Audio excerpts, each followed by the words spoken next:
মাজার ভাঙা জায়েজ আছে কিনা, এই মাসআলা জবাব পাওয়ার আগে আপনাকে আরেকটা বিষয় পরিষ্কার হতে হবে। প্রথম প্রশ্ন হচ্ছে মাজার গড়া জায়েজ আছে কিনা।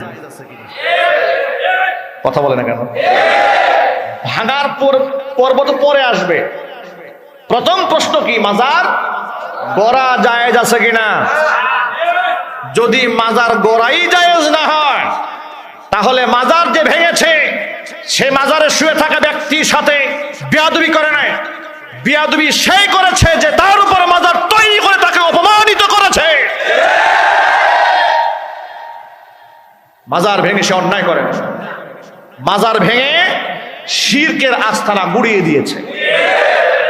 মুসলমানদের খুশি হওয়ার কথা, ঠিক কিনা? ওদের এক বক্তা দুদিন আগে মানববন্ধন করে বলেছে মাজার ভাঙা হচ্ছে